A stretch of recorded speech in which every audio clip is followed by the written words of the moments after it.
Vacationers take to the skies and the roads. People are still going to take that trip. For a return to the holiday travel season. A woman in Florida saved from a submerged car. Come on, climb out the back. In newly released body cam video. And a gunman in a church. It reminded me how David defeated Goliath. No match for a pastor protecting his parishioners. These stories and more coming up on Newsbreak. Good morning, South Florida. I'm Danelle Dukin. And I'm Zitlali Solate. Today is Wednesday, November 10th, 2021. From the South Florida Media Network's Biscayne-based studios in North Miami, this is SFMN Newsbreak. Return to the roads and the skies as vaccines allow a busy holiday travel season. Starting today, the U.S. is accepting fully vaccinated travelers at airports after 20 long months. The network's Alejandra Garcia has more on ending the ban on foreign travelers. The U.S. easing pandemic travel restrictions for most international passengers, allowing visitors from foreign countries like Canada, Mexico, and most of Europe to reunite with loved ones and continue with their trips with the holidays just around the corner. The U.S. is accepting fully vaccinated foreign travelers at airports and land borders after 20 long months. The American Society of Travel Advisors supports the move. One of the key parts of the recovery is restarting the international travel system on which so many of our members depend. International air travelers must have proof of COVID-19 vaccination and a negative test. Land travelers also required to show proof of vaccination but no test. There's going to be some complexities in implementing this. This is a brand new system in terms of verifying vaccination, testing requirements, etc. Tourism and hospitality leaders predict the ban lift will improve the travel industry as they struggle to recover from coronavirus-related closures. Because this year with vaccines comes A lot more confidence. People are feeling better about traveling. Feel like 2019 all over again, which was a really big year. We're close to pre-pandemic numbers. which means loading up on the national festivities coming up, starting with Thanksgiving celebrations and much food. This change opening doors for vaccinated travelers to finally be able to come back into the U.S. A big win for separated families with the holidays just around the corner, and a big win for the economy as well. All in all, a sign that things might just be getting closer to normal. Reporting from Miami International Airport, I'm Alejandra Garcia, South Florida Media Network. The mandatory mask mandate that was put in place for all Miami-Dade schools is now over. Yesterday, Superintendent Alberto Carvalho announced that all grade levels can stop wearing masks by the end of the week. Just last week, parents of high school and middle school students were given the opportunity to opt out. The district says lower rates of COVID-19 infections and hospitalizations have led to the relaxed mask mandates. An Osceola County deputy abusing his power and is now arrested after helping out a family member escape from other deputies. Osceola Sheriff Mario Lopez says the now former deputy Kevin Encarnacion was helping his cousin that was involved in a domestic violence incident back in October. Investigators say Encarnacion's cousin left the scene and was helped to evade arrest. Something like this comes across your desk, it just makes your stomach turn. Encarnacion was arrested yesterday morning and is being charged with accessory and official misconduct, both third-degree felonies. An on-court altercation between the Heat and the Nuggets led to the suspension of player Nikola Jokic. During the fourth quarter Monday, with the Nuggets up by 17 points, Heat player Markieff Morris fouls Jokic with a hard push at midcourt. Jokic retaliates with a flagrant foul. His one-game suspension will cost him nearly $400,000. Morris was fined $50,000. After the return of the SpaceX Crew 2, 4 other astronauts will take off from the Kennedy Space Center today at 9 o'clock. The mission, known as Crew 3, was supposed to launch on Halloween, but due to bad weather and minor medical issues, the mission got delayed. The crew is expected to dock at the International Space Station tomorrow and stay there for 6 months.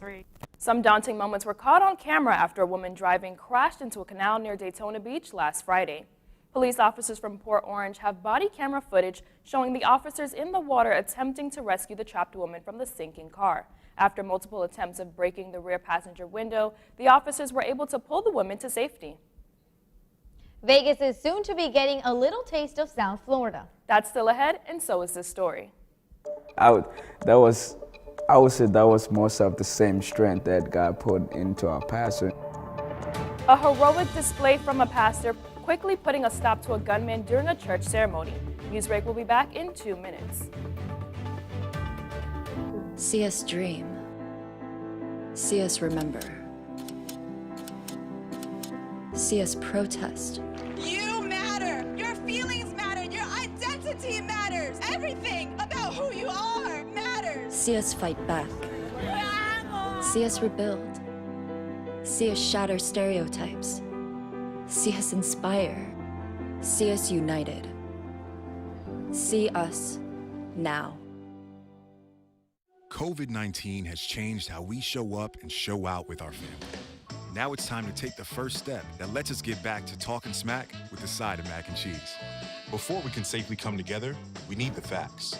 As COVID-19 vaccines become available, you may have questions. Should I get it? Is it safe? Should I wait? It's smart to question. Now, get the facts at getvaccineanswers.org so you can make an informed decision when vaccines are available to you.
Video footage of a pastor acting quickly and preventing what could have ended badly. The pastor in Nashville is seen taking down a gunman during the service. This heroic act saving the lives of many.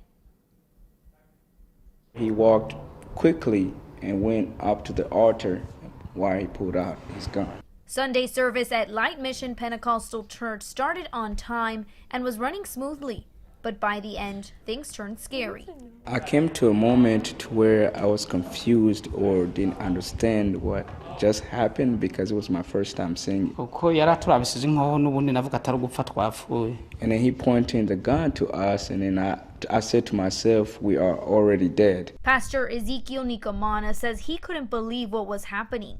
Video from inside the church shows the moments in real time. Police say this man pulled a gun out and walked up to the altar where the pastor was praying with several members. He told the people to move or to get up, and while he was pointing the gun to everyone around here. The pastor says he knew he needed to act quickly in order to save lives. There was either die or grab him to where he doesn't hurt anybody.